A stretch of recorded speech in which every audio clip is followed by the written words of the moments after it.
This past Thursday, it was the Colts traveling to Denver.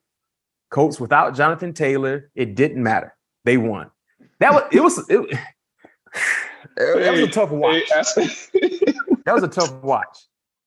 Like it wasn't a lot going on. Mac, I saw something so funny, bro. This literally had me in tears. So we're in the locker room, and Cam showed me this post. It was like some dude was talking about something. Amazon Prime, I want my money back. That wasn't no football game. That was a soccer match. Man, it was a tough watch, man. That was a tough watch. It was great for me because I had the Colts to cover their spread, but they won. But let's talk about Russell Wilson. Talk about is there a more disappointing quarterback, right, in the National Football League when a guy has expectations, lofty expectations, but not reaching those expectations? Has there been another disappointing quarterback more so than Russell? I don't think so, Pat P. And I don't. And, now that the injury, they're saying that you got something with his shoulder, if I'm not mistaken. Yeah, they're saying that. Yeah. So, the injuries is it's something that's been hindering him from being who he is. But here is my take. I had an opportunity to play Russell for 10 years. Mm-hmm. 10 years. I've been saying it forever. Russ he's a great quarterback. Don't get me wrong. All his accolades, all that's there. But I never seen Russ throw over I'll probably say 20 passes on time, as far as him just drop it back in his 3-step. Oh, you're saying he runs around and. So what I'm saying is, if Denver want this to be a success, they have to literally. We can't run our offense. We can't run the offense that we ran with in Green Bay. We got to pull pages from what he did very well in Seattle, meaning get him on the boot, getting receivers on the same page with him, because that's one thing he did have. He didn't have no big receivers. He had no big time receivers, but he had receivers that was on the same page with him, finding ways to get open. Lockett, Doug,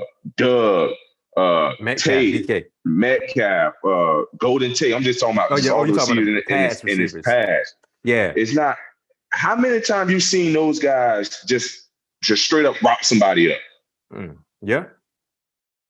Not many. Every touchdown that they ever caught, I guarantee you over 60% of them was off a broken play. Mm-hmm.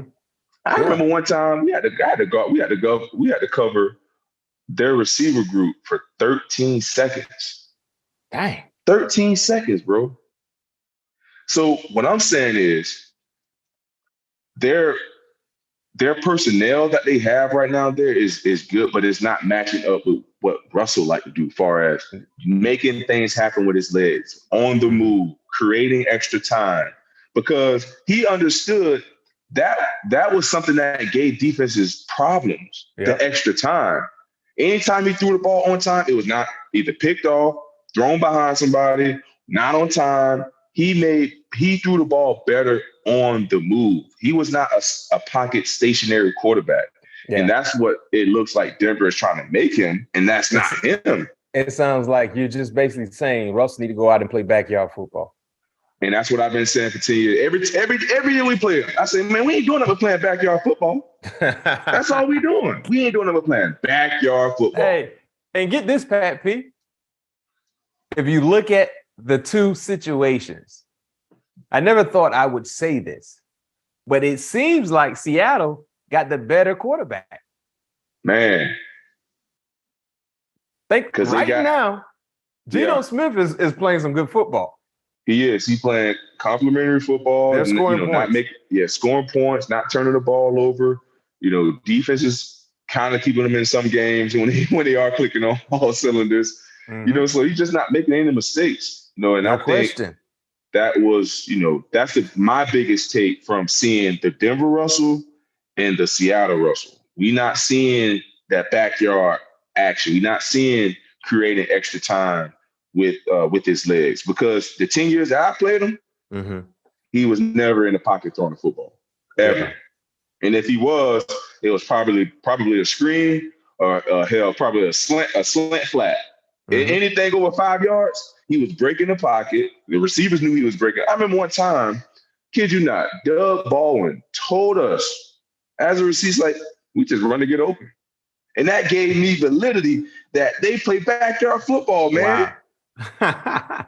I'm telling you. And that's what made Russ successful, rightfully so. He took advantage of it. But as far as him being a pocket quarterback, you don't see him being a pocket quarterback on Sundays. Well, I know one thing. They better get it together. They gave this man a nice deal, over $200 million. They had their eyes set on the prize, but right now, offensively, they're not delivering. Russell's not delivering, and maybe they should take your advice. Just go ahead and incorporate a looser style of play. Offensively, let this man do what he's been doing throughout his career. Russell Wilson should not be up under the center. Yeah, Russell Wilson should be in the shotgun all the time, because he's not a guy, unless it's a boot, because he's already too short. He can't see over the offensive lineman. So why are you making you putting a stacking the odds against him right already? Mm-hmm. Yeah. Well, I tell you this much: Seattle happy with everything right now. They got all them draft picks, and they got Geno Smith who balling and who basically outplaying the former quarterback in Russell Wilson. So they smiling right now. They've been more competitive than I thought they would be. So that's a plus to their staff. But you can never count out a Pete Carroll's team. He's like a Bill Belichick. Like they gonna be competitive. No matter who they put out there on the football field, they're gonna be a competitive squad.